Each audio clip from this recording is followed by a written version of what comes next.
Bonsoir à toutes et à tous. Merci de la présence de l'ensemble de mes élus, à l'exception de Monique Leblanc qui vient de m'adresser ce message de soutien, Gaëtan Muller également qui m'a envoyé un message de soutien, Manuel Requin qui m'a envoyé un message de soutien et Patricia Penchena qui est en vacances et qui m'a également envoyé un message de soutien. Présence autour de moi de Rémi Félix, Elisabeth Caillat, Valérie Robin, René Leviavant, Laetitia Picot, Jonathan Lorito, Éric Masson, Fatih Fiandino, René Falco, Patricia Béringuier, Aimé Garnier, Régine Rinaudot, Michel Bertin, Delphine Lorito, Patrick Garnier, Margaret Levera, Audrey Troin, Christelle Duvernay. Pour les autres, leur message de soutien est à côté de moi. Je suis forcé aujourd'hui de donner un écho particulièrement violent aux derniers articles qui ont été réalisés par Var Matin. Je cite « Crise municipale à Cogolin, il y a le feu ».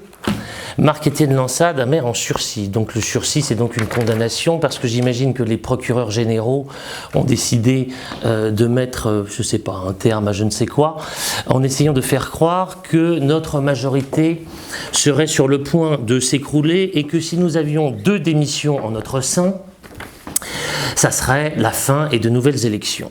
Alors Var Matin, qui n'est pas forcément très littéraire, n'est pas non plus grand mathématicien ni grand juriste, puisque la réalité est tout autre.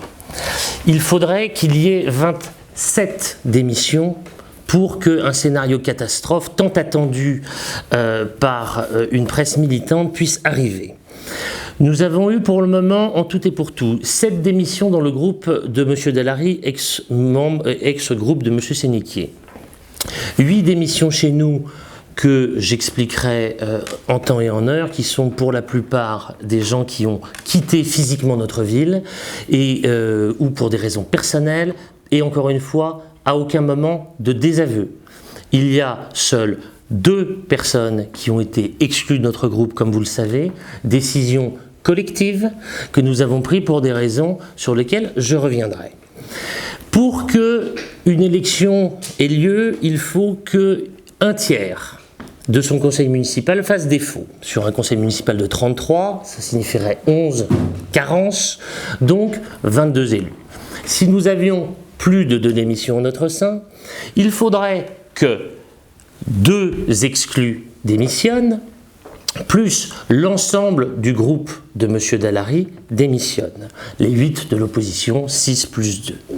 Mais non seulement ça, il faudrait que tous les réservistes de la liste de M. Dallary démissionnent. Et je peux ce soir vous le dire, cette annonce a été faite sans concertation avec l'ensemble des réservistes de cette liste.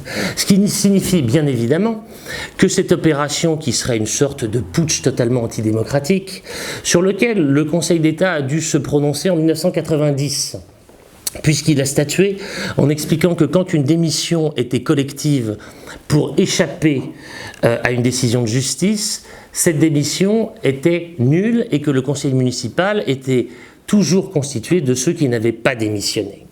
Donc, d'une part, ce n'est pas 2, mais 27 démissions. D'autre part, à chaque fois qu'une tentative de cette nature a pu être mise en place, ça a été couronné d'échecs, ou parce que, comme ce serait éventuellement le cas, mais tout ça sont des hypothèses totalement folles, et que, bien évidemment, ni les suivants de liste ne démissionneraient, soyez-en sûrs, parce qu'ils ont probablement un autre sens de la démocratie, mais qu'en plus, le juge administratif serait là pour redonner un petit peu le cap et le droit. Maintenant, pourquoi sommes-nous aujourd'hui dans cette situation de conflit permanent avec Var Matin ? Tout d'abord, lors de mon arrivée à Cogolin, dans cette ville, j'ai constaté avec horreur que la correspondante de Var Matin était la chargée de communication du maire. Je pense que même en URSS, ces procédés n'existeraient pas, mais Var Matin, ça ne semble pas poser de problème. Cette chargée de communication, aujourd'hui, continue à mener son action à Var Matin et en mairie Dramatuelle, parce qu'au paradis socialiste, j'imagine que ça ne pose pas de problème. D'autres journalistes, évidemment, de Var Matin continuent à mélanger des fonctions de cabinet et des fonctions journalistiques, ce que l'éthique, bien évidemment, chez les journalistes nationaux qui m'écoutent aujourd'hui, horrifiera probablement. La couverture de l'information par Var Matin, je vous rappelle, pour information, que nous avons été élus avec 53%, que lors des dernières régionales, où j'avais l'honneur d'être la tête de liste pour le Var, nous avons fait donc 49,2% dans tout le Var et 58% dans cette ville. Mais la parole n'est évidemment pas donnée de cette façon-là, puisque M. José Maria, représentant de l'opposition, a évidemment les colonnes ouvertes à longueur de temps, que les deux exclus aujourd'hui ayant rejoint le PDF, 0,8% de l'électorat varois, ont la place dans tous les domaines et dans toutes les colonnes, et M. Dallary, représentant une opposition qui, elle, a fait des scores tout à fait importants, a de temps en temps le droit à la parole. Le traitement de Var Matin à mon endroit n'est plus tolérable. J'ai plusieurs exemples à vous donner très récents. Tout d'abord, depuis une semaine, on prête à M. Christian Estrosi le rôle de celui qui a défendu, comme il convenait, le sort des aéroports varois, puisque, comme vous le savez, la fin des douanes dans les aéroports constitue la fin pour ces aéroports. Il se trouve que la première personne qui a soulevé ce sujet, c'est moi. Le 3 novembre, au Conseil régional, qui a interpellé Christian Estrosi, et ceux qui voudront vérifier pourront le vérifier, ces films du Conseil régional le prouvera.